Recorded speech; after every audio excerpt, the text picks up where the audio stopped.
What's up mga kaidol? Nakailan mo na yung aning 10 pesos. Ito mga kaidol, kaya daw niya akong agaw. Kaya daw niya abrihon niya ang isang red horse. Abrihan daw ni kung saan pagdiskarte.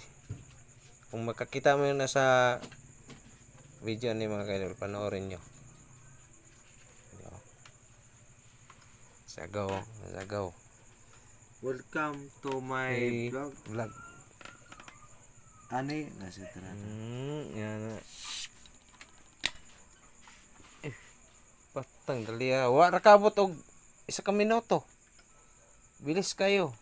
I can see liver routes. Dali ra jud kayo.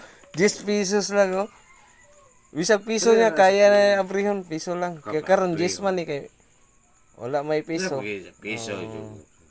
Uli na kong agaw. Ay mo nang 10 gaw kay mo man nang 10. Dali ra kayo. Wala to. Thank you for watching. 10 pesos. Abri na. No thanks. So kahit okay kayo. Okay kayo.